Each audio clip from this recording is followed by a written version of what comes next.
আলহামদুলিল্লাহ, আল্লাহ রাব্বুল আলামিন আমাদেরকে পবিত্র জুমার দিনে তার পবিত্র ঘর মসজিদে আসার বসার তৌফিক দান করেছেন। এজন্য আমরা কালিমাতুশ শুকরিয়া আদায় করি আলহামদুলিল্লাহ। সম্মানিত হাজিরিন, গত সপ্তাহে আমরা ইসরা এবং মেরাজ সম্পর্কে আলোচনা করেছিলাম। দুইটা বলেছিলাম, একটার নাম ইসরা আর একটার নাম মেরাজ। ইসরা বলা হয় মসজিদুল হারাম থেকে ফিলিস্তিন মসজিদুল আকসা পর্যন্ত যে সফর করা হয়েছে, এই সফরকে ইসরা বলা হয়। আর মসজিদুল আকসা থেকে সাত আসমান পর্যন্ত যে সফর হয়েছিল, এই সফরকে মেরাজ বলা হয়। আজকে আমরা নবীজির মেরাজ সম্পর্কে আলোচনা করব। রাসূলুল্লাহ সাল্লাল্লাহু আলাইহি ওয়াসাল্লামকে যখন মসজিদুল হারাম থেকে মসজিদুল আকসা পর্যন্ত নিয়ে যাওয়া হয়েছে, সেখানে নবীজি সমস্ত নবীদের ইমামতি করলেন। এরপর আল্লাহ রাব্বুল আলামিনের পক্ষ থেকে বিশেষ এক ধরনের সিঁড়ির মাধ্যমে, যাকে মেরাজ বলা হয় অথবা রফরফ বলা হয়, এরকম কোন এক জিনিসের মাধ্যমে আল্লাহ রাব্বুল আলামিন সাত আসমান পর্যন্ত নিয়ে গিয়েছেন। মুসলিম শরীফের 300 নম্বর হাদিসের অর্ধেক আলোচনা ইসরা সম্পর্কে, আর বাকি অর্ধেক আলোচনা মেরাজ সম্পর্কে। নবীজির সাথে হযরত জিবরিল আমিন, সবচেয়ে বড় ফেরেশতা, তিনি নবীজির সাথে ছিলেন। এই দীর্ঘ সফরে নবীজির সাথে জিবরিল আমিন ছিলেন। যখন রাসূলুল্লাহ সাল্লাল্লাহু আলাইহি ওয়াসাল্লামকে মসজিদুল হারাম থেকে মসজিদুল আকসা এবং সেখান থেকে প্রথম আসমানে নিয়ে যাওয়া হয়, তখন আল্লাহর রাসূল সাল্লাল্লাহু আলাইহি ওয়াসাল্লাম জিবরিলের সাথে ছিলেন এবং জিবরিল আসমানের প্রথম দরজার মধ্যে কড়া নাড়লেন, ওখানে দরজার মধ্যে আঘাত করলেন। হাদিসের মধ্যে এভাবে উল্লেখ করা হয়েছে, قال رسول الله صلى الله عليه وسلم ثم عرج بنا إلى السماء الدنيا فقيل فاستفتح جبريل فقيل من أنت। নবী সাল্লাল্লাহু আলাইহি ওয়াসাল্লাম ইরশাদ করেন, যখন জিবরিল আমিন আমাকে প্রথম আসমান দুনিয়ার আসমানে নিয়ে গেলেন, তখন দুনিয়ার আসমানে যাওয়ার পরে দুনিয়ার আসমানের মধ্যে দরজার মধ্যে আঘাত করলেন। ফাকিল মান আনতা, আসমানের প্রথম ফেরেশতা জিজ্ঞেস করলেন, আপনি কি? নবী বললেন, আনা জিবরিল, আমি হলাম জিবরিল। জিজ্ঞেস করলেন, ওয়া বিমান মাআকা, ওয়া মান মাআকা, কে আপনার সাথে আছে? নবী সাল্লাল্লাহু আলাইহি ওয়াসাল্লাম বলেন, জিবরিল আমিন বললেন, যিনি দুনিয়ার মধ্যে শ্রেষ্ঠ, আখিরাতেও শ্রেষ্ঠ, সাত আসমানে যিনি শ্রেষ্ঠ, সাত জমিনের মধ্যে যিনি শ্রেষ্ঠ, এরকম একজন মেহমান জনাবে মুহাম্মদ মুস্তাফা সাল্লাল্লাহু আলাইহি ওয়াসাল্লামকে নিয়ে এসেছি। জিবরিল ফেরেশতারা জিজ্ঞেস করলেন, কদ বুইসা ইলাইহি, আপনাকে কি তাকে আনার জন্য পাঠানো হয়েছে? জিবরিল বললেন, হ্যাঁ, কদ বুইসা ইলাইহি, আমাকে তাকে আনার জন্য পাঠানো হয়েছে। এখানে গুরুত্বপূর্ণ বিষয় হলো, আসমানের মধ্যে যত হাজার যত কোটি ফেরেশতা আল্লাহ তাআলা সৃষ্টি করেছেন, সমস্ত ফেরেশতাদের সর্দার হলেন জিবরিল আমিন। সবচেয়ে বড় ফেরেশতার নাম হলো জিবরিল আমিন। হযরত জিবরাইল আলাইহিস সালাতু ওয়াস সালামের মতো একজন বড় ফেরেশতা, ইনি যখন আসমানে গেলেন, তখন আসমানের ফেরেশতাদের অনুমতি নিচ্ছেন যে আমি ভিতরে যেতে পারবো কিনা। এর দ্বারা আদব শিক্ষা দেওয়া হচ্ছে যে মেহমানের বাড়িতে মেজবান যদি বয়সে ছোট হয়, তারপরেও তার ঘরে ঢোকার জন্য অনুমতি রাখবে, বাবা সন্তানের ঘরে ঢোকার জন্য অনুমতি রাখবে। তো তো এখানে আদব শিক্ষা দেওয়ার জন্য জিবরিল আমিনকে জিজ্ঞেস করতেছেন, আপনার সাথে কে আছে? তিনি বললেন, আমার সাথে মোহাম্মদ। জিজ্ঞাসা করা হলো, তাকে কি আনার জন্য অনুমতি দেওয়া হয়েছে? জিবরিল আমিন বললেন, হ্যাঁ, আমাকে অনুমতি দেওয়া হয়েছে, তাকে আনার জন্য পাঠানো হয়েছে। ফাফুতিহা লানা, আসমানের দরজাগুলো খুলে দেওয়া হলো। প্রথম আসমানের দরজা খুলে দেওয়া হলো। ফাইদা আনা বিআদম আলাইহিস সালাতু ওয়াস সালাম, বুখারীর হাদিসের মধ্যে আসছে, প্রথম আসমানের দরজাগুলো খুলে দেওয়ার পরে দেখলেন একজন মুরব্বী মানুষ বসে আছে। এই মুরব্বী একবার ডানে তাকায় আর একবার বামে তাকায়। একবার ডান দিকে তাকানোর পরে হাসি দেয়, আবার বাম দিকে তাকানোর পরে কান্না করেন। নবীজি জিজ্ঞাসা করলেন, মা হাযা ইয়া জিবরিল, এই ব্যক্তিটাকে? জিবরিল বললেন, হাযা আদম আলাইহিস সালাতু ওয়াস সালাম, ইনি হলেন আদম আলাইহিস সালাতু ওয়াস সালাম, যিনি ডান দিকে তাকানোর পরে একবার হাসতেছেন আর একবার বাম দিকে তাকানোর পরে কান্না করতেছেন।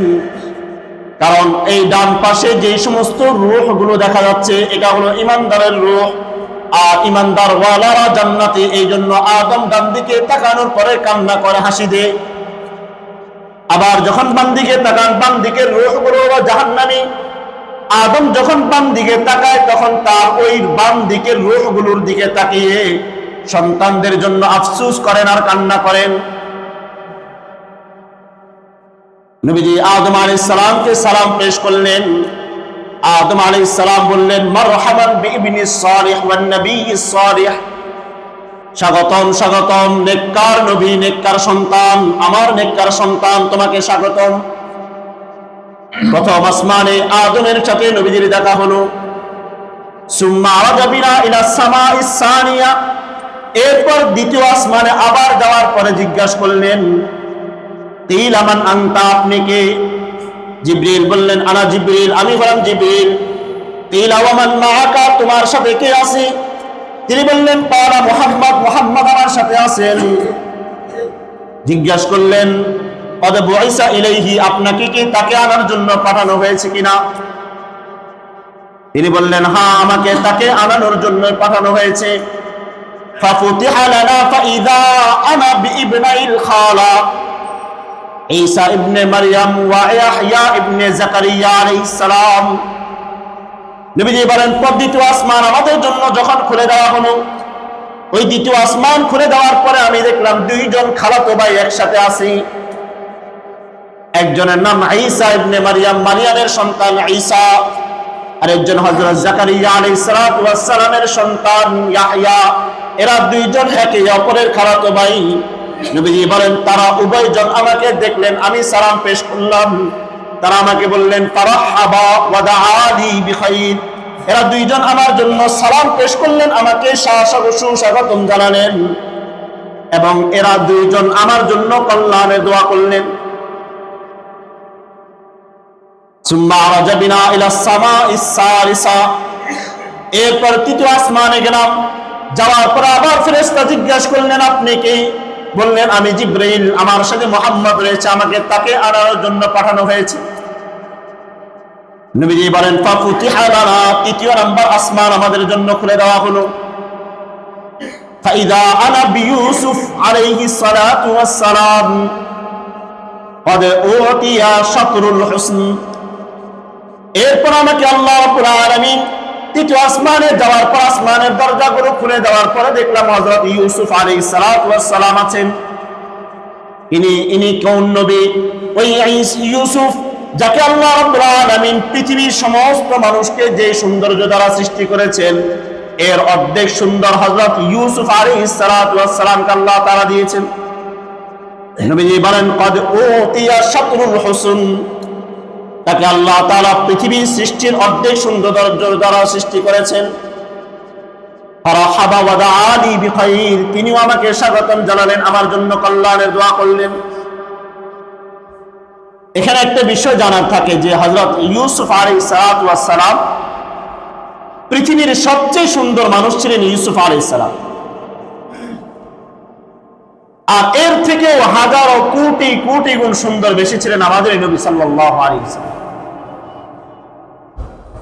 পৃথিবীর সৌন্দর্যগুলো নবীজিকে সৃষ্টি করার পরে দুই সৌন্দর্যকে ভাগ করে এক সৌন্দর্য হযরত ইউসুফকে দিয়েছেন, আর আরেক সুন্দর পুরা পৃথিবীর সমস্ত মানুষকে আল্লাহ তাআলা দিয়েছেন।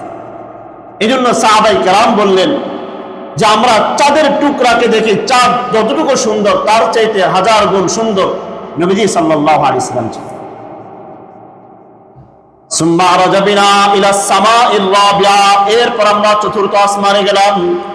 ফেরেশতারা জিজ্ঞাসা করলেন মান আনতা, আপনি কে? তিনি বললেন জিবরিল, আমার সাথে মুহাম্মদ রয়েছে। আল্লাহ রাব্বুল আলামিন আমাদেরকে মুহাম্মদকে নিয়ে আসার জন্য আমাকে চতুর্থ আসমান পর্যন্ত নিয়ে আসার অনুমতি দিয়েছেন। ফাফুতিহা লানা, নবীজি বলেন আমাদের জন্য চতুর্থ আসমান খুলে দেওয়া হলো। ফাইদা আনা বিইদরিস আলাইহিস সালাতু ওয়াস সালাম, قال الله تبارك وتعالى ورفعناه مكانا عليا। চতুর্থ আসমানে যাওয়ার পরে দেখলাম ইদ্রিস আলাইহিস সালাম, যার মর্যাদা আল্লাহ তাআলা সমুন্নত করে কোরআনের আয়াত নাযিল করেছেন। ইদ্রিস আলাইহিস সালাতু ওয়াস সালামের জীবনী থেকে জানা যায় এই নবীর রূহ দুনিয়াতে কবজ করা হয় নাই, বরং আল্লাহ রাব্বুল আলামিন এই নবীকে চতুর্থ আসমানে নিয়ে গিয়েছেন, আর সেখানে তার মৃত্যু হয়েছে। নবীজি বলেন আমি চতুর্থ আসমানে যাওয়ার পরে ইদ্রিস নবীকে দেখলাম। সুম্মা আরাজা বিনা ইলা সামাইল খামিসা, এরপর আমরা পঞ্চম আসমানে গেলাম, সেখানে গিয়ে জিজ্ঞাসা করা হলো, এরপর একই উত্তর দেওয়া হলো। ফাফুতিহা লানা, পঞ্চম আসমান আমাদের জন্য খুলে দেওয়া হলো। ফাইদা আনা বিহারুন আলাইহিস সালাতু ওয়াস সালাম, এখানে আমরা হযরত হারুন আলাইহিস সালাতু ওয়াস সালামের সাথে সাক্ষাৎ হলো। ফারাহাবা ওয়া দাআলি বিখাইর, ইনি আমাকে স্বাগতম জানালেন, আমার জন্য কল্যাণের দোয়া করলেন। সুম্মা আরাজা বিনা ইলা সামাইস সাদিসা, এরপর আমরা 6 নম্বর আসমানে গেলাম। ওখানেও ফেরেশতারা জিজ্ঞাসা করলেন কে আপনি, কোথায় থেকে আসছেন, কেন আসছেন? জিবরিল আমিন বললেন আমাকে আল্লাহ তাআলা পাঠিয়েছেন মুহাম্মদকে নিয়ে আসার জন্য। ফাফুতিহা লানা, 6 নম্বর আসমান আমাদের জন্য খুলে দেওয়া হলো। ফাইদা আনা বিমূসা আলাইহিস সালাতু ওয়াস সালাম, এখানে আল্লাহ রাব্বুল আলামিনের জলিলুল কদর নবী হযরত মূসা আলাইহিস সালাতু ওয়াস সালামের সাথে সাক্ষাৎ হয়ে গেল। ফারাহাবা ওয়া দাআলি বিখাইর, এখানে মূসা আলাইহিস সালাতু ওয়াস সালাম নবীজির জন্য দোয়া করলেন, নবীজির জন্য কল্যাণের দোয়া করলেন, নবীজিকে স্বাগতম জানালেন। সুম্মা আরাজা বিনা ইলা সামাইস সাবিয়া, সর্বশেষ আসমান, সপ্তম আসমানে যখন আমরা গেলাম, ফেরেশতা জিজ্ঞাসা করলেন মান আনতা, তিনি বললেন আমি জিবরিল, আমার সাথে মুহাম্মদ রয়েছে। আবার জিজ্ঞাসা করলেন কদ বুইসা ইলাইহি, আপনাকে কি তাকে আনার জন্য পাঠানো হয়েছে কিনা? জিবরিল আমিন বলেন হ্যাঁ, আমাকে তাকে আনার জন্য পাঠানো হয়েছে। ফাফুতিহা লানা, নবীজি বলেন আমাদের জন্য সপ্তম আসমান খুলে দেওয়া হলো। ফাইদা আনা বিইব্রাহিম আলাইহিস সালাতু ওয়াস সালাম মুসনিদান যাহরুহু ইলাল বাইতিল মামুর, সপ্তম আসমানে যাওয়ার পরে দেখলাম একজন মুরব্বী মানুষ একটা মসজিদ বাইতুল মামুরের সাথে হেলান দিয়ে বসে আছেন। সপ্তম আসমানে যাওয়ার পরে দেখলেন হযরত ইব্রাহিম আলাইহিস সালাতু ওয়াস সালাম বাইতুল মামুর একটা মসজিদ, এই মসজিদের দেয়ালের সাথে এভাবে হেলান দিয়ে বসে আছে। এই বাইতুল মামুর মসজিদটা কোথায় অবস্থিত? কাবা শরীফ যে জায়গায় রয়েছে এই জায়গা বরাবর একদম সপ্তম আসমানে একটা মসজিদ রয়েছে, ওই মসজিদের নাম হলো বাইতুল মামুর। ইব্রাহিম আলাইহিস সালাম এই বাইতুল মামুর মসজিদের দেয়ালের সাথে হেলান দিয়ে বসা ছিলেন। বাইতুল মামুরের শান কি, মর্যাদা কি? নবীজি বলেন ওয়া হুয়া ইয়াদখুলুহু কুল্লা ইয়াউমিন ৭০,০০০ মালিকিন লা ইয়াউদুনা ইলাইহি, এই বাইতুল মামুর মসজিদটা এমন একটা মসজিদ যে মসজিদের মধ্যে প্রত্যেকদিন আল্লাহ রাব্বুল আলামিনের ৭০,০০০ ফেরেশতারা এই মসজিদটাকে তাওয়াফ করে, এখানে ইবাদতের জন্য আসে। কিয়ামত পর্যন্ত এই ৭০,০০০ ফেরেশতা আর দ্বিতীয়বার ওই মসজিদে যাওয়ার সিরিয়াল পাবে না। 70,000 ফেরেশতা প্রত্যেকদিন এখানে তাওয়াফ করে। যারা একবার তাওয়াফ করার সুযোগ পায় এরা কিয়ামত পর্যন্ত আর ওই মসজিদের আশেপাশেও যেতে পারবে না। আল্লামা জালালউদ্দিন সুয়ুতি রাহমাতুল্লাহ আলাইহি তিনি তার কিতাবের মধ্যে লিখছেন যে ফেরেশতাদের সংখ্যা কি পরিমাণ হতে পারে, যে প্রত্যেকটা গাছের ডালে ডালে আল্লাহ তাআলা একজন ফেরেশতা নির্ধারণ করে রেখেছেন। প্রত্যেকটা গাছের পাতায় পাতায় আল্লাহ তাআলা একটা ফেরেশতা নিযুক্ত করে রেখেছেন। প্রত্যেকটা ঘাসের মাথায় মাথায় এক একজন ফেরেশতা আল্লাহ তাআলা নিযুক্ত করে রেখেছেন। এই পরিমাণ ফেরেশতা আল্লাহ তাআলা সৃষ্টি করেছেন। এই পর্যন্ত 7 আসমানে, প্রথম আসমানে আদম, দ্বিতীয় আসমানে জাকারিয়া আলাইহিস সালামের সন্তান ইয়াহইয়া এবং ঈসা আলাইহিস সালাম, তৃতীয় আসমানে হযরত ইউসুফ, চতুর্থ আসমানে হযরত ইদ্রিস, পঞ্চম আসমানে হযরত হারুন, ষষ্ঠ আসমানে হযরত মূসা এবং সপ্তম আসমানে হযরত ইব্রাহিম আলাইহিস সালাতু ওয়াস সালামের সাথে সাক্ষাৎ হয়েছে। ইব্রাহিম আলাইহিস সালাতু ওয়াস সালাম উম্মতের জন্য একটা বার্তা পাঠিয়েছে, একটা আমলের কথা ইব্রাহিম আলাইহিস সালাম উম্মতের জন্য পাঠিয়েছে। তিরমিজি শরীফের হাদিসের মধ্যে হাদিসখানা উল্লেখ করা হয়েছে। عن إبراهيم عن ابن عباس رضي الله تعالى عنه قال ابن مسعود رضي الله تعالى عنه قال قال رسول الله صلى الله عليه وسلم لقيت إبراهيم ليلة أسري بي নবী সাল্লাল্লাহু আলাইহি ওয়াসাল্লাম বলেন, যখন আমি মেরাজের রজনীতে ইব্রাহিম আলাইহিস সালামের সাথে সাক্ষাৎ করলাম, ইব্রাহিম আলাইহিস সালাম আমাকে বললেন, ইয়া মুহাম্মদ আকরি উম্মাতাকা মিন্নি আসসালাম, হে মুহাম্মদ আমার পক্ষ থেকে তোমার সমস্ত উম্মতদেরকে আমার পক্ষ থেকে একটা সালাম, আসসালামু আলাইকুম ওয়া রাহমাতুল্লাহ, এই সালামটা সকলের কাছে পৌঁছে দিও। ইব্রাহিম নবী আমাদের সকলের জন্য সালাম প্রেরণ করেছে এবং কিয়ামত পর্যন্ত যত উম্মত আসবে, যতজন এই হাদিসটা পড়বে, প্রত্যেকের কাছে ইব্রাহিম নবীর এই সালাম পৌঁছে যাবে। মেরাজে যাওয়ার পর ইব্রাহিম নবী মুহাম্মদকে উদ্দেশ্য করে বললেন, মুহাম্মদ তোমার সমস্ত উম্মতের কাছে গিয়ে আমার সালামটা পৌঁছে দিও। ওয়া আখবিরহুম, তাদেরকে এই সংবাদ জানিয়ে দিও, আন্নাল জান্নাতা তুরবাতাকা তাইয়িব ওয়াজবাতুল মা, মুহাম্মদ তুমি তোমার উম্মতদেরকে এই সংবাদ শুনিয়ে দিও যে আল্লাহ রাব্বুল আলামিন যে জান্নাত তোমাদের জন্য সৃষ্টি করেছেন, এই জান্নাতের মাটিগুলো অনেক সুগন্ধময়, এই মাটিগুলো অনেক সুঘ্রাণ, আর এর পানিগুলো অনেক মিষ্টি। ওয়া আন্নাহা কিয়ানুন, কিন্তু জান্নাতের এই বিশাল সমুদ্র, এই বিশাল বড় জান্নাত, এটা পুরাটা খালি পড়ে আছে, পুরাটা বিরান হয়ে আছে। বললেন জান্নাত এর যে মাটিগুলো আছে এটা অনেক উর্বর, এখানে অনেক সুঘ্রাণ, পানিগুলো অনেক সুগন্ধি, আর এখানে যদি কেউ চাষাবাদ করে তো চাষাবাদ অনেক কাজে আসবে। কিন্তু এই জান্নাত, পুরা জান্নাতের মধ্যে আন্নাহা কিয়ানুন, এটা একদম মরুভূমির মতো পড়ে আছে। এখন কোথাও যদি আমরা ঘর নির্মাণ করতে হয় তাহলে অবশ্যই ওখানে যাওয়ার পরে ওই ঘরের মধ্যে আমাদের জন্য গাছপালা, বিভিন্ন খাট পালং তৈরি করতে হয়, ঠিক কিনা? আমরা একটা ঘরে যাওয়ার পর আমাদের ওই ঘরের মধ্যে সবকিছুর প্রয়োজন। এই জন্য ইব্রাহিম নবী বললেন, তোমার উম্মতদেরকে জানাই দিও মসজিদ জান্নাতটা এটা পুরাটা খালি। ওয়া আন্না গিরাসাহা সুবহানাল্লাহি ওয়াল হামদুলিল্লাহ ওয়া লা ইলাহা ইল্লাল্লাহু আল্লাহু আকবার, মুহাম্মদ তুমি তোমার উম্মতদেরকে জানাইয়া দাও আমার এই জান্নাতটা আমি খালি রেখে দিয়েছি, উর্বর রেখে দিয়েছি, আর এর মধ্যে যদি কেউ চাষাবাদ করতে চাই তাহলে সে যেন 4টা তাসবিহ বেশি বেশি পাঠ করে। 1 নাম্বার সুবহানাল্লাহ, 2 নাম্বার আলহামদুলিল্লাহ, ওয়া লা ইলাহা ইল্লাল্লাহু আল্লাহু আকবার। 4টা তাসবিহ, এই 4টা তাসবিহ যে যত বেশি পাঠ করবে জান্নাতে তার জন্য গাছপালা তত বেশি তৈরি হবে। আমরা সকলেই বলি সুবহানাল্লাহ ওয়ালহামদুলিল্লাহ ওয়ালা ইলাহা ইল্লাল্লাহ আল্লাহু আকবার।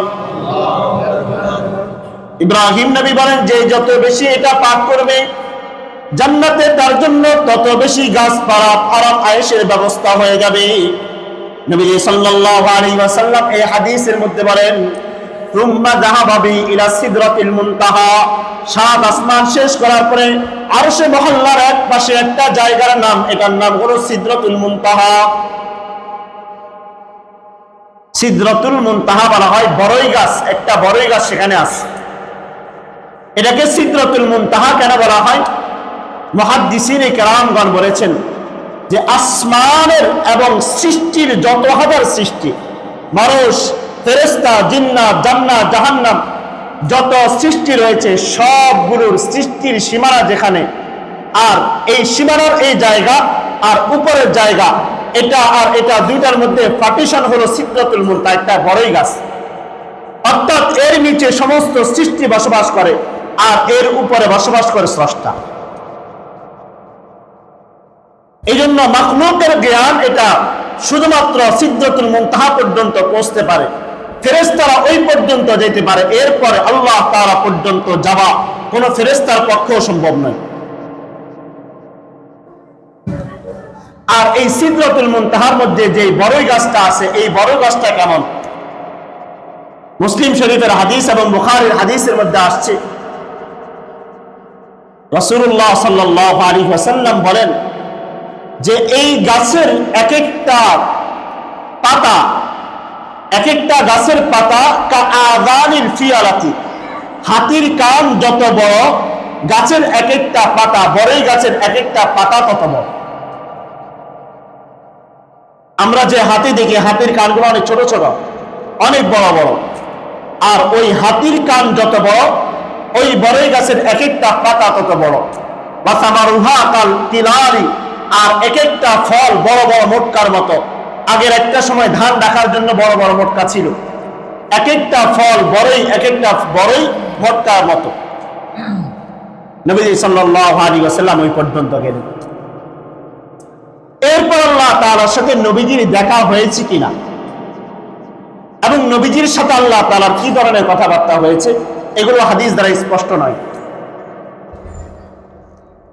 এই সিদরাতুল মুনতাহা যাওয়ার পরে নবীজিকে আল্লাহ তাআলা তিনটা জিনিস দান করছেন। কয়টা জিনিস?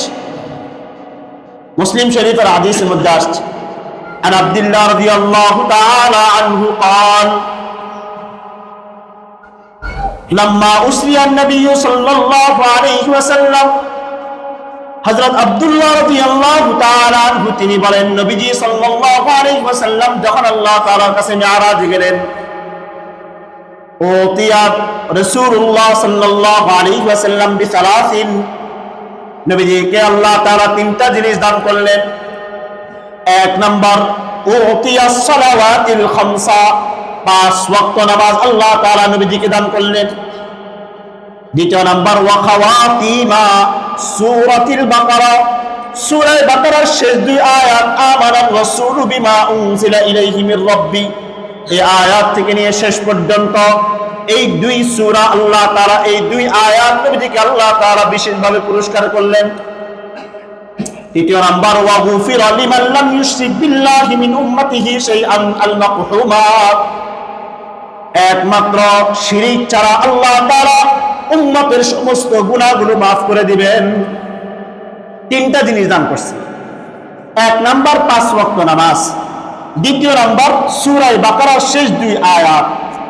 এটা হলো আল্লাহ তাআলা সরাসরি নবীজিকে উপহার দিয়েছে। কোরআন পুরাটাই আল্লাহ তাআলা, কিন্তু এই দুই সূরা বাকারার শেষ দুই আয়াত আর পাঁচ ওয়াক্ত নামাজ আল্লাহ তাআলা নবীজিকে মেরাজে নিয়ে পুরস্কার দান করছে। এবং তৃতীয় নাম্বার, উম্মতের সমস্ত গুনাহ আল্লাহ তাআলা মাফ করে দিবেন, একমাত্র শিরিক ছাড়া। আর কোন উম্মতকে আল্লাহ তাআলা এই সুযোগটা দেন না। তো এই পর্যন্ত হাদিস দ্বারা বোঝা যায় যে আল্লাহ তাআলা নবীজিকে তিনটা জিনিস দান করছে।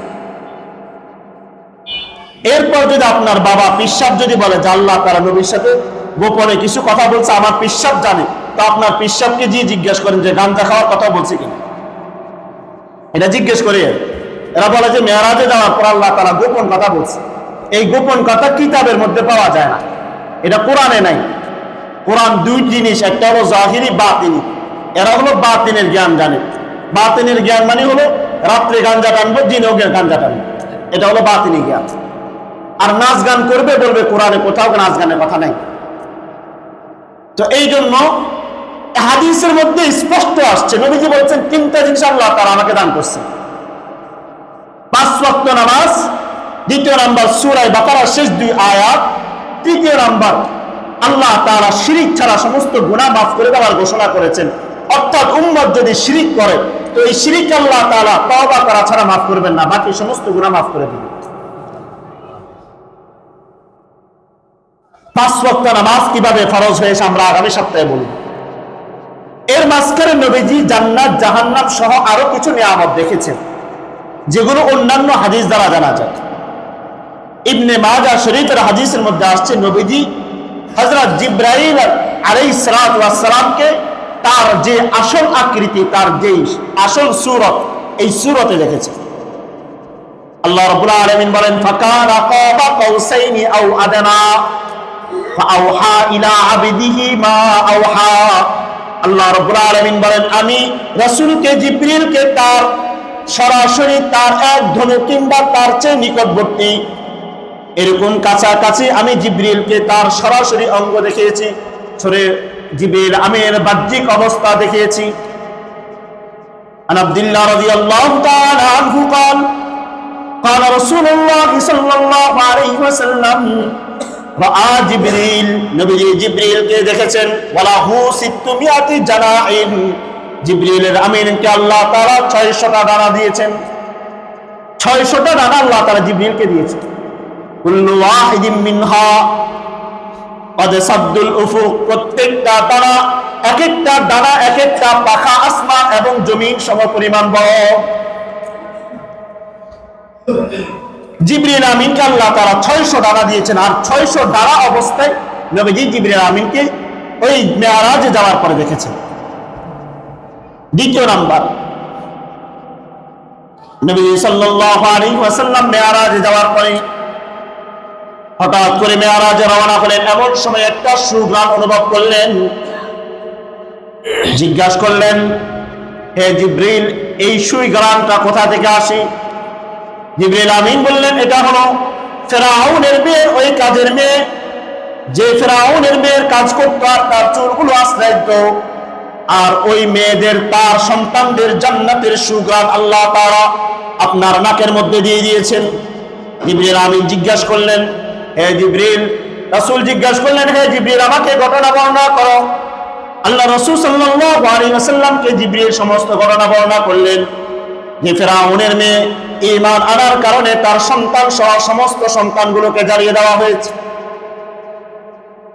এই হাদিসের মধ্যে আসছে, আদম আলাইহিস সালাতু ওয়াস সালামের পরে সবচেয়ে বেশি কষ্ট দেওয়া হয়েছে ফেরাউনের এই দাসীকে। যখন তার মেয়ের এই দাসীটাকে যখন শাস্তি দেওয়া হলো, তো শাস্তির সময় তার সন্তানগুলাকে ফুটন্ত পানির মধ্যে ছেড়ে দেওয়া হয়েছে। তখন মা বলেছিলেন যে আমার সন্তান, এই সন্তানগুলো আমার অনেক প্রিয়। ফেরাউন, তোমার কাছে একটাই দাবি, যখন আমাকে জ্বালিয়ে দেওয়া হবে, অথবা আমাকে আগুনের মধ্যে ফেলে দেওয়া হবে, অথবা আমাকে ফুটন্ত পানির মধ্যে ভুনা করে ফেলা হবে, তখন আমার সন্তান এবং আমার শরীরের সমস্ত হাড্ডিগুলো একসাথে কোথাও পুঁতে দিই। তো এইভাবে অনেক ঘটনা, আমরা অনেকবার এই ঘটনা বর্ণনা করেছি। 3 সন্তান সবাইকে একে একে শাস্তি দিয়ে সবাইকে আগুনের মধ্যে ফেলে দেওয়া হয়েছে, ফুটন্ত পানির মধ্যে ফেলে দেওয়া হয়েছে। তখন মা কিছুটা ঘাবড়িয়ে গিয়েছেন যে বুকের সন্তানটাকেও যদি এখন ফেলে দেয় তাহলে কি করবে। তখন ওই বুকের সন্তান আল্লাহ তাআলা তার জবান খুলে দিয়েছে। ওই সন্তান বললেন, মা, দুনিয়ার শাস্তির চাইতে আখিরাতের শাস্তির চাইতে ভয়ঙ্কর, এজন্য আপনি আগুনের মধ্যে ঝাঁপ দিন, কোনো অসুবিধা নেই। এই কোলের সন্তান সহ সবাইকে যখন ফেরাউন জ্বালিয়ে পুড়িয়ে শাস্তি দেওয়া হলো, তখন তাদের হাড়গুলো এক জায়গায় পুঁতে ফেলা হয়েছে, আর ওই হাড় থেকে ঘ্রাণ বের হচ্ছে, নবীজি সাল্লাল্লাহু আলাইহি ওয়াসাল্লাম মেরাজে গিয়ে সেটা গ্রাম নিল। এ হলো দ্বিতীয় নাম্বার, নবীজি মেরাজে গিয়ে ফেরাউনের দাসীর সুগ্রাম পেয়েছেন। তৃতীয় নাম্বার, মেরাজে যাওয়ার পরে নবীজি সাল্লাল্লাহু আলাইহি ওয়াসাল্লামকে আল্লাহ তাআলা 4টা নহর দিয়েছেন, নদী দিয়েছেন। قال رسول الله صلى الله عليه وسلم رفعت إلى السدرة المنتهى فإذا أربعة أنهار। নবীজি বলেন, যখন আমাকে সিদরাতুল মুনতাহা নিয়ে যাওয়া হয় তখন আল্লাহ তাআলা আমাকে 4টা নহর দান করলেন।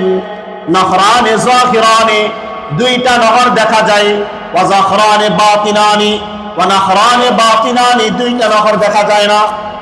আম্মা যাহিরানে আদ-নীল ওয়াল ফুরাত, যে 2টা নহর দেখা যায়, একটার নাম হলো নীল নদ, আরেকটা হলো ফুরাত নদী। একটা হলো নীল নদ, আরেকটা হলো ফুরাত নদী। এগুলো এখনো পর্যন্ত দুনিয়াতে আছে। ফুরাত নদী কিয়ামতের আগে শুকিয়ে যাবে, এখানে নিচে সবগুলা স্বর্ণ দ্বারা ভরপুর থাকবে। কিয়ামতের আলোচনার মধ্যে ইনশাআল্লাহ আমরা আলোচনা করব। 2টা নদী, এটা বাহ্যিক, একটা হলো নীল নদ, আরেকটা হলো ফুরাত নদী। আর 2টা নদী, আম্মা বাতিনারে ফানাহরানে ফিল জান্নাহ, এই 2 নদী এটা জান্নাত আল্লাহ তাআলা দান করেন। এরপরে নবীজি বলেন, উতিতু বিসালাসাতি আকদাহিন, আমি যখন জান্নাতে গেলাম, ওই সিদরাতুল মুনতাহা যাওয়ার পরে আল্লাহ তাআলার পক্ষ থেকে আমার জন্য 3টা পেয়ালা দান করা হলো। কাদাহুন ফীহি লাবানুন ওয়া কাদাহুন ফীহি আসালুন ওয়া কাদাহুন ফীহি খামরুন। একটা পেয়ালার মধ্যে আল্লাহ তাআলার পক্ষ থেকে ওই পেয়ালার মধ্যে দুধ রাখা হয়েছে, দ্বিতীয় পেয়ালার মধ্যে মদ রাখা হয়েছে, তৃতীয় পেয়ালার মধ্যে মধু রাখা হয়েছে। নবীজি বলেন, ফাআকালতুল্লাযী লাবান, যেই পেয়ালার মধ্যে দুধ ছিল আমি সেটা নিলাম, ফাশারিবতু, আমি সেটা পান করলাম। পেয়ালা যাওয়ার ব্যাপারে একটা হলো, নবীজি যখন মসজিদুল হারাম থেকে ফিলিস্তিনের মসজিদুল আকসাতে গিয়েছেন, সেখানেও নবীজির সামনে 2টা পেয়ালা দেওয়া হয়েছে, যেটা আমরা গত সপ্তাহে বললাম। আর এটা হলো জান্নাতে যাওয়ার পরে, সিদরাতুল মুনতাহা যাওয়ার পরে 3টা পেয়ালা, একটা মধুর, আরেকটা দুধের, আরেকটা হলো মদের। নবীজি বলেন, আমি মদেরটা না গ্রহণ করে আমি মধুরটা গ্রহণ করার পর ফাকিল আলী জিবরিল আমাকে বললেন, আসাবতাল ফিতরাতা আনতা ওয়া উম্মাতাকা, নবী আপনি এবং আপনার উম্মতের যে স্বভাব আপনি সেটাই গ্রহণ করেছেন। আপনার উম্মত তারা মদকে গ্রহণ করবে না, তারা মধুকে গ্রহণ করবে, তারা দুধকে গ্রহণ করবে। আপনিও মধুকে গ্রহণ না করে দুধকে গ্রহণ করেছেন, মদকে গ্রহণ না করে দুধকে গ্রহণ করেছেন। আপনি আপনার উম্মতের ফিতরত, তাদের স্বভাবকে গ্রহণ করেছেন। তো এখানে যাওয়ার পরে নবীজিকে আল্লাহ তাআলা 3টা নহর দান করলেন। আর নবীজি এখানে মদের পাত্রটা না ধরে সরাসরি নবী সাল্লাল্লাহু আলাইহি ওয়াসাল্লাম সেখানে দুধের নহরটা গ্রহণ করেছে। এই ছাড়াও আরো অনেকগুলো নহরের কথা, বিভিন্ন আলোচনা আছে, ইনশাআল্লাহ আমরা আগামী সপ্তাহে আলোচনা করব। আল্লাহ রাব্বুল আলামিন আমাদেরকে নবীজি সাল্লাল্লাহু আলাইহি ওয়াসাল্লাম মেরাজ থেকে যে 3টা জিনিস নিয়ে এসেছেন, এই 3টা জিনিসের উপর আমাদেরকে আমল করার তৌফিক দান করুন।